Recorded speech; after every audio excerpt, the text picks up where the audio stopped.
How's it going, everybody? I'm Justin. I'm Jody. And we are Board Game Perspective, and today we are going to be taking a look at CASCADIA from AEG and Flat Out Games. So, tell us a little bit about this one. Yeah, so this one has lots of habitats, wildlife tokens, so it's going to be tiling with the habitat tiles, and it's going to be some token drafting with all these tokens.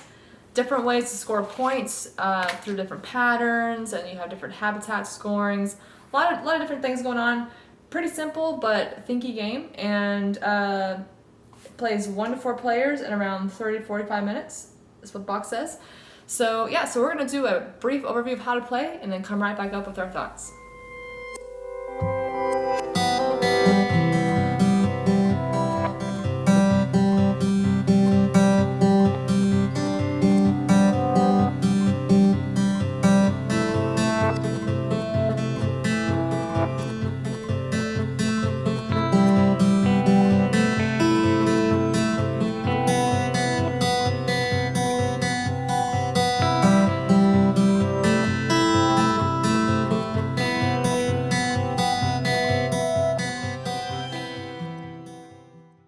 So to set up the game, you're going to be having all these tiles here, and depending on the player count determines how many of the tiles you will actually be using. So I have this set up for 4-player game, so we only had to remove 2 of the tiles, and the chart in the setup page shows you how many to remove per player.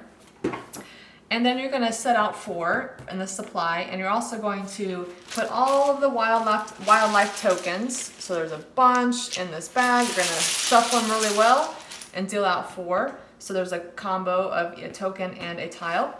Now for the goal cards, there are different animals, and there are several to choose from each animal.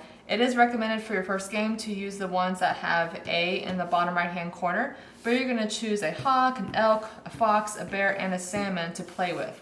In this game, you are trying to get the most points, and there's some different ways to score. You have scoring cards, you'll be doing habitat scoring in your environment, you got nature tokens. Now, players are going to be taking turns back and forth, and on your turn, you're going to be picking a combination of a tile and a wildlife token. And they're all in these pairs here, so you can't randomly choose like this one and this one unless you have a nature token, which we'll go over later. So you would have to pick this one, or this one, or this one, or this one, and whichever one you chose, you would play into your environment. If at any time during the game there are 4 wildlife tokens that are the same, these will be wiped, and then you will place out 4 new ones from the supply. On your turn, if there happen to be 3 of the same wildlife tokens, you can choose to remove them, but you don't have to, unlike when there's 4 of the same. So if you wanted to, you could leave these out, or you could choose to wipe all of the same ones and replace with 3 new ones, and you can only do this once per turn. There is another way you can modify what you choose on your turn, and that is by spending these nature tokens. So if you were to spend a nature token, you could choose, there's 2 options. You could choose either one tile of your choice and 1 token of your choice, so I could pick up this one and this one instead of having to do in the pairs here. Or you could decide to wipe any number of the wildlife tokens and replace them with other tokens from the bag. Everyone has their own starting tile, which consists of 3 habitats, and on each tile is going to list what wildlife tokens you can place there. So for instance, on this tile, we could place either a salmon or a bear. Up here it can only be a bear, and then there's 3 options on these, and you can see there's a bunch of different kinds of habitat.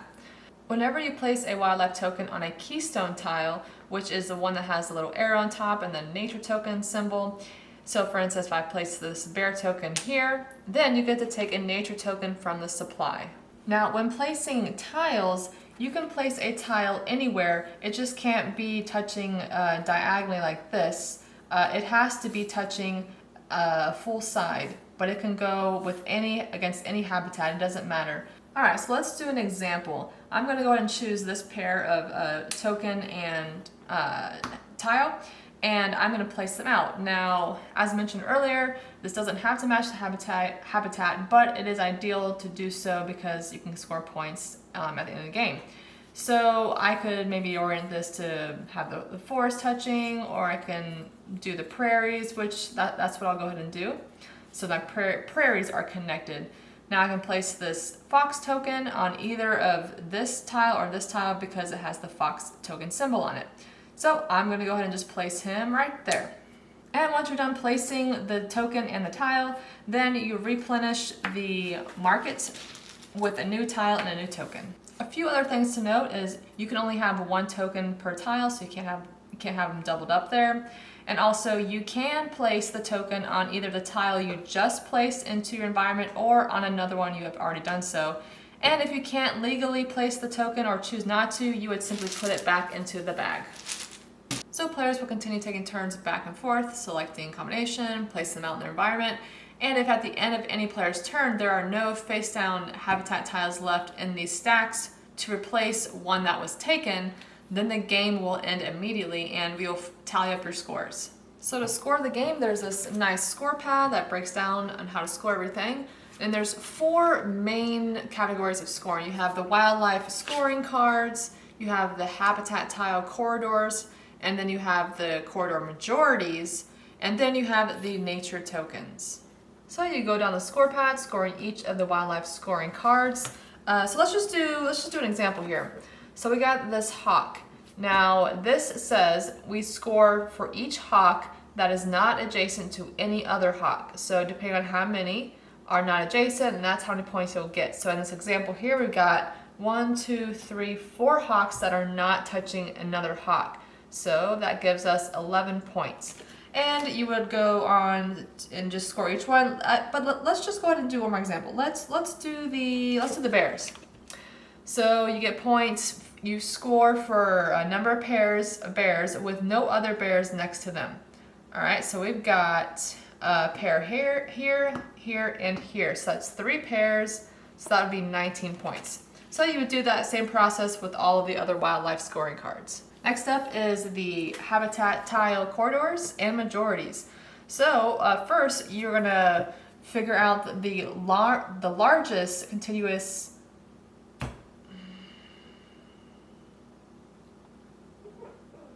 Josie. Next up is scoring the habitat tiles. So first you're gonna figure out your longest one of each of the different types. So we have the mountains, we have prairies, and so on. And then it's gonna be 1 point per tile in that habitat. So for instance, we've got for the forest here, we only have 1, 2, 3, 4, 5 in our largest contiguous group of that habitat. These don't count, they're not connected, these aren't connected. So this would be our largest group. So we'd score 1, 2, 3, 4, 5 points for that one. And then you would do it for the same thing. So for instance, we've got the rivers, we got 1, 2, 3, 4, 5, 6 rivers in this contiguous group here. And then, well, I guess technically that one's not touching, but if it was like this, that would be 2, but we'd only score the largest one. So you would do that for every single habitat.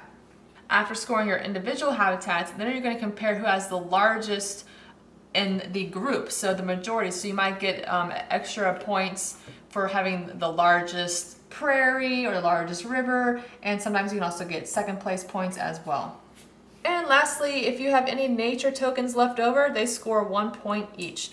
So you will tally all of that stuff up, and whoever has the most points is going to be the winner. I'll also point out that in the back of the rulebook, there are several things that you can look through. There's the solo mode, then you got variants. You have a family variant, an intermediate variant. Then you have wildlife scoring cards, which kind of goes into a little more detail possibly of the cards. Then you have this CASCADIA achievements, which you can kind of, I guess, track your progress. This really cool little map here. And you have different scenarios here for the achievements, and you have some more reference in the back. Cascadia. Cascadia. Yeah. So, really enjoyed this game a lot.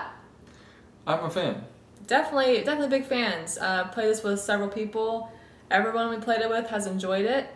I enjoy just, I enjoy themes with wildlife and habitats in general.